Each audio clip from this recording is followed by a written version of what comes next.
युवा ऊर्जा, युवा सपने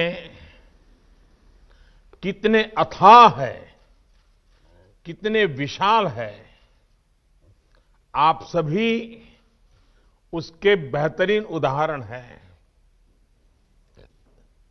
अभी मैं आप सभी को बहुत ध्यान से सुन रहा था, देख रहा था। ये कॉन्फिडेंस ऐसे ही बने रहना चाहिए। आप सोचिए कितनी रेंज है स्टार्टअप्स की। एक startup carbon fibre 3D printer पर, तो दूसरा सैटेलाइट लॉन्च व्हीकल पर बात कर रहा था। ई टॉयलेट से बायोडिग्रेडेबल पीपीई किट्स तक और डायबिटीज की दवाई बनाने से लेकर ब्रिकलिंग मशीन और दिव्यांगों के लिए एआर टेक्नोलॉजी तक आपने जो भी अपने स्टार्टअप्स के बारे में बताया, वो इस बात का अनुभव कराते हैं कि आप में भविष्य को बदलने की कितनी बड़ी शक्ति है। एक और बदलाव जो अब दिख रहा है कि पहले अगर कोई युवा स्टार्टअप शुरू करता था तो लोग कहते थे, why don't you do a job, why a startup. लेकिन अब लोग कहते हैं job is all right, but why not create your own startup. और जो युवा पहले से स्टार्टअप में हैं, उन्हें देखते ही पहला रिएक्शन होता है, वाह, आपका स्टार्टअप है। ये बदलाव बिम्स्टेक देशों यानी बंगाल की खाड़ी से विकास की प्रेरणा लेने वाले बांग्लादेश, भूटान, भारत, नेपाल, श्रीलंका, म्यांमार और थाईलैंड की बहुत बड़ी ताकत है। भारत के स्टार्टअप्स हो या बिम्स्टेक देशों के स्टार्टअप्स, एक जैसी ही ऊर्जा दिख रही है। कार्यक्रम में मेरे साथ जुड़ रहे बिम्स्टेक देशों के माननीय मंत्रीगण, बांग्लादेश से श्री जुनैद अहमद पलक जी, भूटान से लिनपो श्री लोकनाथ शर्मा जी, म्यांमार से उथांग तून जी, नेपाल से श्री लेखराज भट्ट जी, श्रीलंका से श्री नमल राजपक्षा जी और बिम्स्टेक के सेक्रेटरी जनरल श्री तेनजिन लेकपेल जी, कैबिनेट में मेरे सहयोगी श्री पीयूष गोयल जी, प्रकाश जावड़ेकर जी, हरदीप पुरी जी, सोम प्रकाश जी, उद्योग जगत से यहां उपस्थित फिक्की के प्रेसिडेंट श्री उदय शंकर जी, श्री उदय कोटक जी, श्री संजीव मेहता जी, डॉक्टर संगीता रेड्डी जी, श्री सूत्रकांत पांडा जी, श्री संदीप सोमानी जी, श्री हर्ष मरीवाल जी, श्री सिंघानिया जी, अन्य सभी महानुभाव और स्टार्टअप वर्ल्ड के मेरे युवा साथियों, आज एक दिन हम सबके लिए एक साथ कई प्रारंभ का दिन है। आज बिम्स्टेक नेशंस की पहली स्टार्टअप कॉन्क्लेव आयोजित हो रही है। आज स्टार्टअप इंडिया मूवमेंट अपने सफल 5 साल पूरे कर रहा है और आज ही भारत ने कोरोना के खिलाफ सबसे ऐतिहासिक लार्जेस्ट वैक्सीनेशन ड्राइव प्रारंभ की है। ये दिन हमारे वैज्ञानिकों, हमारे युवाओं और हमारे उद्यमियों की क्षमताओं और हमारे डॉक्टर्स, नर्सेज, हेल्थ सेक्टर के लोगों के परिश्रम और सेवा भाव का साक्षी है। कोरोना के खिलाफ लड़ाई से लेकर वैक्सीन बनाने तक हम सबके जो अनुभव रहे हैं, अपने उन अनुभवों के साथ आज बिम्स्टेक देशों के हमारे युवा और उद्यमी इस प्रारंभ समिट में शामिल हो रहे हैं। इसलिए ये समिट और भी महत्वपूर्ण हो जाती है। मुझे बताया गया है कि इन दो युवा और उद्यमी इस प्रारंभ समिट में शामिल हो रहे हैं। इसलिए ये समिट और भी महत्वपूर्ण हो जाती है। मुझे बताया गया है कि इन 2 दिनों में आपने कई महत्वपूर्ण चर्चाएं की, अपनी स्टार्टअप सक्सेस स्टोरीज को साझा किया और आपसी सहयोग के नए अवसर खड़े किए हैं। जिन 12 सेक्टर्स में स्टार्टअप अवार्ड्स देश ने शुरू किए थे, उनके विजेताओं की घोषणा भी की गई है। आप सभी को इन अवार्ड्स की बहुत बहुत बधाई देता हूं।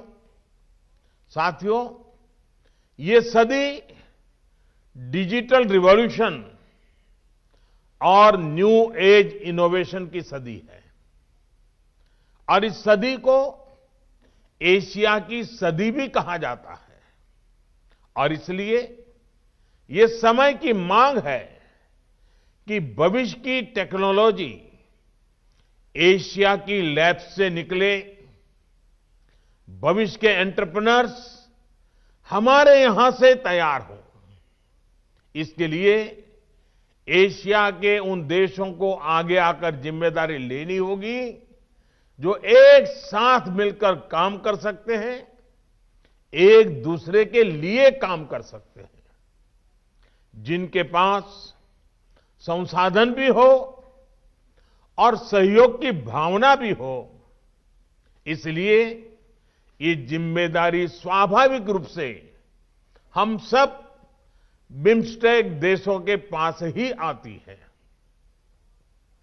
हमारे सदियों पुराने रिश्तों, हमारी संस्कृति, सभ्यता और संबंधों की सांझी विरासत ने हम सबको आपस में जोड़ करके रखा है।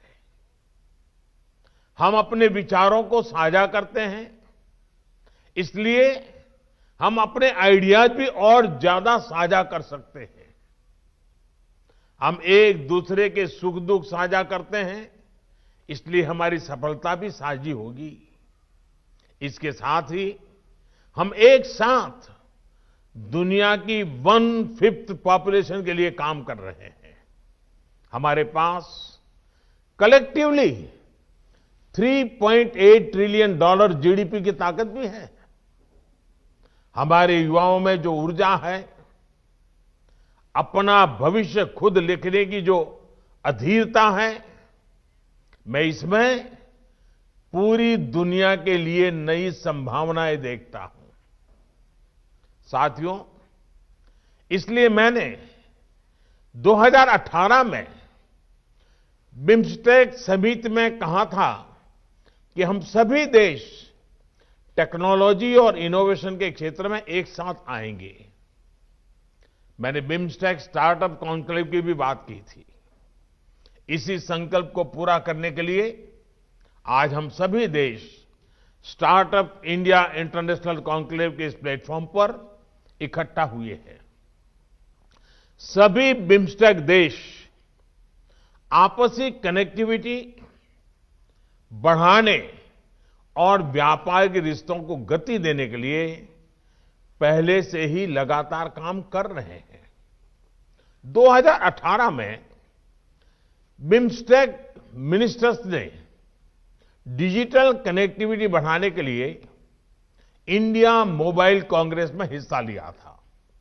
इसी तरह हम रक्षा के क्षेत्र में, आपदा प्रबंधन के क्षेत्र में, स्पेस के क्षेत्र में पर्यावरण के क्षेत्र में और कृषि व्यापार के क्षेत्र में भी मिलकर काम कर रहे हैं।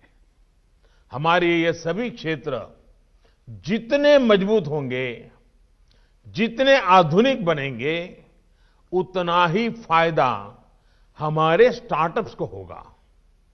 ये एक वैल्यू क्रिएशन साइकिल है, यानी हम इंफ्रास्ट्रक्चर, एग्रीकल्चर और बिजनेस जैसे क्षेत्रों में अपने संबंधों को मजबूत कर रहे हैं। इससे हमारे स्टार्टअप के लिए नए अवसर पैदा हो रहे हैं और जितना हमारे स्टार्टअप मजबूत होंगे, हमारे सभी सेक्टर्स में विकास उतनी ही रफ्तार पकड़ेगा। साथियों, व्यक्तिगत रूप से यहां सभी स्टार्टअप्स अपने अनुभवों को एक दूसरे से शेयर कर ही रहे हैं, लेकिन बदलाव की इतनी बड़ी यात्रा में हर देश के भी अपने अनुभव होते हैं। भारत ने अपने 5 साल के अनुभवों को साझा करने के लिए इवोल्यूशन ऑफ स्टार्टअप इंडिया नाम से एक बुकलेट भी आज जारी की है। मैं चाहता हूं ऐसे ही हर बिम्स्टेक देश भी समय समय पर अपने अनुभवों को एक दूसरे से साझा करें। आपके ये अनुभव हम सबको सीखने में मदद करेंगे। उदाहरण के तौर पर भारत की 5 साल की स्टार्टअप यात्रा को देखिए। जब स्टार्टअप इंडिया मिशन की शुरुआत की गई थी, तो हमारे सामने भी कई चुनौतियां थी, लेकिन आज भारत दुनिया के सबसे बड़े स्टार्टअप इकोसिस्टम में से एक है। आज 41,000 से ज्यादा स्टार्टअप्स, 41,000 से ज्यादा स्टार्टअप्स हमारे देश में किसी न किसी अभियान में लगे हुए हैं। इनमें से 5,700 ज्यादा स्टार्टअप्स आईटी सेक्टर में हैं, 3,600 से ज्यादा 3600 से ज्यादा स्टार्टअप्स हेल्थ सेक्टर में बने हैं, तो करीब 1700 स्टार्टअप्स, 1700 स्टार्टअप्स एग्रीकल्चर सेक्टर में आए हैं। साथियों, ये स्टार्टअप्स आज बिजनेस की डेमोग्राफिक कैरेक्टर भी बदल रहे हैं। आज भारत में 44% रिकॉग्नाइज्ड स्टार्टअप्स, उसमें महिलाएं डायरेक्टर हैं और बड़ी संख्या में महिलाएं इनमें काम भी कर रही हैं। आज सामान्य आर्थिक बैकग्राउंड से आने वाले युवा भी अपनी प्रतिभा, अपनी सोच को जमीन पर उतार पा रहे हैं। इसके परिणाम भी आज हमारे सामने हैं। 2014 में भारत के केवल 4 स्टार्टअप यूनिकॉर्न क्लब में थे, 4, लेकिन आज 30 से ज्यादा स्टार्टअप्स 1 बिलियन मार्क को पार कर चुके हैं। आपको हैरानी होगी, इसमें भी हमारे 11 स्टार्टअप्स साल 2020 में यूनिकॉर्न क्लब में शामिल हुए हैं, यानी कोरोना काल के इस कठिन वर्ष में। साथियों, भारत ने महामारी के मुश्किल समय में ही आत्मनिर्भर भारत अभियान भी शुरू किया। इसमें भी हमारी स्टार्टअप्स आज बड़ी भूमिका निभा रहे हैं। महामारी के दौरान जब दुनिया की बड़ी बड़ी कंपनियां अपने सर्वाइवल के लिए संघर्ष कर रही थी, भारत में स्टार्टअप्स की एक नई फौज तैयार हो रही थी। देश में सैनिटाइजर से लेकर पीपीई किट्स की जरूरत थी, सप्लाई चेन्स की जरूरत थी, उसमें हमारे स्टार्टअप्स ने बड़ी भूमिका निभाई। लोकल जरूरतों के लिए लोकल स्टार्टअप खड़े हुए। एक स्टार्टअप ने ग्राहकों को रसोई का जरूरी सामान पहुंचाने का काम किया, तो किसी ने दवाओं की डोर स्टेप डिलीवरी की शुरू करवाई, किसी स्टार्टअप ने फ्रंटलाइन वर्कर्स के लिए ट्रांसपोर्टेशन के संसाधन उपलब्ध करवाए, तो दूसरा ने ऑनलाइन स्टडी मटेरियल तैयार किए। यानी इन स्टार्टअप्स ने आपदा में अवसर भी खोजा और विपदा में विश्वास भी बांधा। साथियों, आज स्टार्टअप्स की सफलता की ये कहानियां केवल बड़े शहरों तक ही सीमित नहीं है। आप देखिए, आज 8 अवार्ड्स तो ऐसे स्टार्टअप्स को मिले हैं जो मेट्रो सिटीज में नहीं, बल्कि छोटे छोटे शहरों में खड़े हुए हैं। कोई लखनऊ से है, कोई भोपाल से है, कोई सोनीपत से है, तो कोई कोची और तिरुवनंतपुरम से है। क्योंकि आज भारत का हर राज्य स्टार्टअप इंडिया मिशन में भागीदार है। हर राज्य अपनी लोकल संभावनाओं के हिसाब से स्टार्टअप्स को सपोर्ट और इंक्यूबेट कर रहा है, और इसी का परिणाम है कि आज भारत के 80% जिले स्टार्टअप मूवमेंट से जुड़ चुके हैं। हमारे 45% स्टार्टअप्स आज टियर 2 और टियर 3 शहरों में आते हैं, जो कि लोकल प्रोडक्ट्स के ब्रांड एम्बेसडर की तरह काम कर रहे हैं।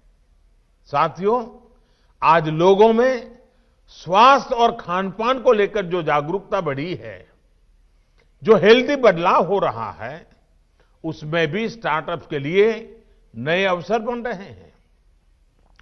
एक तरह से आज अगर कोई एवरग्रीन सेक्टर है तो वो फूड एंड एग्रीकल्चर सेक्टर ही है। भारत में इन सेक्टर्स की ग्रोथ पर विशेष जोर दिया जा रहा है। एग्रीकल्चर से जुड़े इंफ्रास्ट्रक्चर को आधुनिक बनाने के लिए देश ने 1 लाख करोड़ का एग्री इंफ्रा फंड भी बनाया है। इससे हमारे स्टार्टअप्स के लिए नए रास्ते खुलेंगे। आज स्टार्टअप्स किसानों के साथ कोलैबोरेशन कर रहे हैं। फार्म से टेबल तक खाद्य उत्पाद और आसानी से बेहतर क्वालिटी के साथ पहुंचे, इसमें भी स्टार्टअप्स अपनी भूमिका निभा रहे हैं। साथियों, हमारे स्टार्टअप वर्ल्ड की सबसे बड़ी यूएसपी है उनकी disruption and diversification capacity. Disruption इसलिए क्योंकि ये स्टार्टअप्स आज नई अप्रोच, नई टेक्नोलॉजी और नए तौर तरीकों को जन्म दे रहे हैं। एक ही पटरी पर चलते जाने की जो सोच थी, हमारे स्टार्टअप उसको बदल रहे हैं। और दूसरा है डाइवर्सिफिकेशन। आप देखिए, आज कितने सारे स्टार्टअप्स आ रहे हैं और सब अलग अलग आइडियाज के साथ। ये स्टार्टअप्स हर सेक्टर में हैं, हर सेक्टर में एक नई क्रांति कर रहे हैं। आज हमारे स्टार्टअप्स का जो स्केल है, जो सब्सटेंस है, वो अभूतपूर्व है। और सबसे बड़ी बात, इन स्टार्टअप्स को प्रैग्मेटिज्म से भी ज्यादा पैशन गाइड कर रहा है। जब भी किसी क्षेत्र में नई चुनौतियां आती हैं, तो कोई न कोई स्टार्टअप सामने आता है और कहता है कि ये काम हम करेंगे। भारत भी आज इसी स्टार्टअप स्पिरिट से काम कर रहा है। पहले जब भी कोई नई परिस्थिति आती थी, जब भी कुछ नया करना होता था, तो पूछा जाता था कि हु विल डू इट। लेकिन आज देश खुद ये कहता है कि we will do it. Digital payments हो, सोलर सेक्टर का निर्माण हो या एआई रिवॉल्यूशन हो, देश ने पूछा नहीं कि हु विल डू इट, देश ने तय किया वी विल डू इट। और रिजल्ट्स आज हम सबके सामने हैं। आज भीम यूपीआई ने पेमेंट सिस्टम को रिवर्सलाइज कर दिया है। दिसंबर में ही भारत में 4 लाख करोड़ रुपए से ज्यादा का ट्रांजैक्शन यूपीआई के माध्यम से हुआ है। सोलर सेक्टर्स में भारत दुनिया का नेतृत्व करने की ओर बढ़ रहा है। अभी हाल के ही एक अध्ययन के मुताबिक दुनिया के बड़े देशों के मुकाबले भारत में एआई का इस्तेमाल भी काफी तेजी से बढ़ा है। साथियों, जैसे स्टार्टअप्स किसी भी क्षेत्र में बैरियर्स को तोड़कर समाधान देते हैं, वैसे ही भारत आज हर क्षेत्र में पुराने बैरियर्स तोड़ रहा है। आज देश में गरीबों का, किसानों को, छात्रों को आर्थिक सहायता डीबीटी के जरिए, डायरेक्ट बेनिफिट ट्रांसफर के जरिए सीधे उनके खातों में मिल रही है। इससे सामान्य मानवी को परेशानियां से भी छुटकारा मिला है और देश के करीब 2.25 लाख करोड़ रुपए का लीकेज भी रुका है। इसी तरह आज सरकार से जुड़ी, बैंकिंग सेक्टर से जुड़ी ज्यादा सेवाएं डिजिटल इंडिया ने सीधे मोबाइल में ही दे दी है। देश में ये बदलाव हमारे स्टार्टअप्स खुद भी महसूस कर रहे हैं। आज जेम पोर्टल के जरिए सरकारी टेंडर्स में एक स्टार्टअप को भी उतना ही मौका मिल रहा है जितना किसी बड़ी कंपनी को। अब तक करीब 8,000 स्टार्टअप्स जेम पोर्टल पर रजिस्टर हो चुके हैं और इन्होंने लगभग 2300 करोड़ रुपए का व्यापार भी किया है। जेम पोर्टल पर कुल व्यापार आज लगभग 80,000 करोड़ रुपए तक पहुंच रहा है। आने वाले समय में इसमें स्टार्टअप्स की हिस्सेदारी और भी बढ़ेगी। ये पैसा हमारे स्टार्टअप्स के पास पहुंचेगा तो लोकल मैन्युफैक्चरिंग भी बढ़ेगी, बड़ी संख्या में युवाओं को रोजगार भी मिलेगा और स्टार्टअप रिसर्च को, इनोवेशन में भी और ज्यादा इन्वेस्ट करेंगे। साथियों, हमारे स्टार्टअप्स को पूंजी की कमी न हो, इसके लिए देश ने अनेक कदम उठाए हैं। इसी कड़ी में एक और अहम घोषणा मैं आज इस कार्यक्रम में कर रहा हूं। स्टार्टअप्स को शुरुआती पूंजी उपलब्ध कराने के लिए देश 1,000 करोड़ रुपए का startup India seed fund launch कर रहा है। इससे नए स्टार्टअप शुरू करने और ग्रो करने में मदद मिलेगी। फंड ऑफ फंड स्कीम के जरिए स्टार्टअप्स को इक्विटी कैपिटल रेज करने में भी पहले से ही मदद की जा रही है।